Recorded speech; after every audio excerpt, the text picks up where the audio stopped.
پچھلی دہائیوں میں جو پاکستان کے ایک حالات رہے ہیں، اسپیشلی جب ہمارا ایک بہت لمبا بارڈر ہے افغانستان کے ساتھ،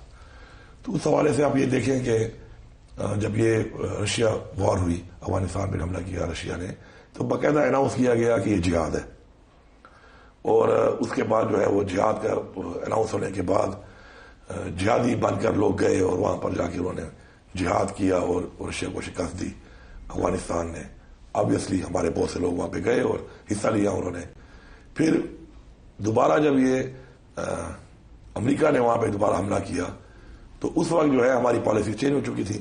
ہماری پالیسی یہ تھی کہ ہم ان کے الائی ٹائپ بن چکے تھے اور ہم اس کو سپورٹ کر رہے تھے اور اپنے ہوائی اڈے دے رہے تھے ان کو، اور یہاں سے وہ بمباریاں کر رہے تھے، اپنی سرزمین دی ہم نے استعمال ہونے دی پرائی جنگ کے اندر، جو کہ میں سمجھتا ہوں کہ ہماری غلط پالیسی تھی۔ اس سے یہ ہوا کہ جو ہمارا تعلق تھا افغانستان کے ساتھ وہ بہت زیادہ ڈیمیج ہوا اس سے، اور پھر مجاہدین سے بات چلی گئی طالبان کی طرف، اور طالبان میں پھر ٹی ٹی اے کے بعد یہاں پہ ٹی ٹی پی بن گئی، اور پھر اسی طرح پھر اور جو اس طرح کی تنظیمیں تھیں وہ بھی یہاں پہ آ کے ایکٹیو ہو گئیں۔ بہت سے ممالک جو کہ ڈسٹیبلائز کرنا چاہتے ہیں پاکستان کو، انہوں نے بھی مختلف تنظیموں کے ذریعے اپنا کردار ادا کرنا شروع کر دیا، اور پھر دہشت گردی اور پھر خوارج، اور یہ پورا ایک پروسیس ہے۔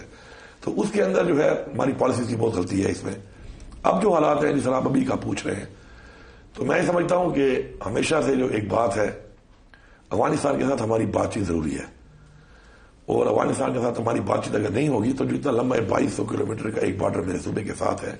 اس کو ہم نے فینس بھی لگایا جو کہ اب موجود نہیں ہے، اس طریقے سے ہم اس کو نہیں پروٹیکٹ کر سکتے۔ فینس کہاں گیا؟ فینس جگہ جگہ سے کاٹ لیا گیا، توڑ لیا گیا۔ 2200 کلومیٹر کی اتنی لمبی فینس کو پروٹیکٹ کرنا کوئی مذاق تو نہیں ہے کہ آپ اس کو کرنے۔ پھر باقی اس طرف جو لوگ ہیں جن کے ساتھ آپ کا مقابلہ ہے، میں ہمیشہ کہتا ہوں کہ پولیٹیکل پوائنٹ اسکورنگ جو کر دیتے ہیں بعض اوقات، تو اس میں یہ کچے کے ڈاکو اور اس طرح کی کرائمز کا جو کمپیئر ہے ود ایسے ایریا میں جہاں پہ ایسی تنظیمیں ہیں اور ایسے ممالک ہوں، ان کا بارڈر ہو جنہوں نے 2 سپر پاور کو شکست دی ہے، تو یہ کمپیریزن نہیں بنتا۔ تو اب وہ چونکہ اس سے بھی پروٹیکٹ نہیں ہو سکا،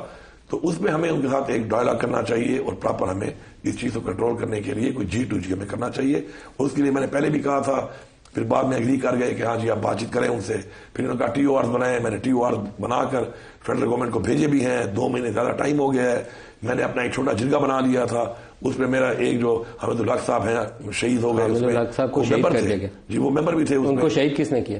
ان کا بھی ابھی تک یہی ہے کہ کنفرم تو ایگزیکٹ نہیں ہے یہ چیز، لیکن یہ جو TTP والوں نے تو اس کو کہا ہے کہ ہم نے نہیں کیا، لیکن اس کے بھی جو ابھی تانے بانے ہیں وہ یہی ہے کہ جو باہر ممالک سے کچھ ایسی اور بھی تنظیمیں کام کر رہی ہیں، ان میں سے کوئی تنظیم ہوگی، لیکن ابھی تک وہ انکوائری اس پہ ہو رہی ہے، پراپر JITV میں نے بنائی ہے اس کے اوپر، تو ابھی تک اس کی رپورٹ آ جائے گی۔ تو ابھی فیڈرل گورنمنٹ نے آپ کے TORs کیوں نہیں اپروو کیا؟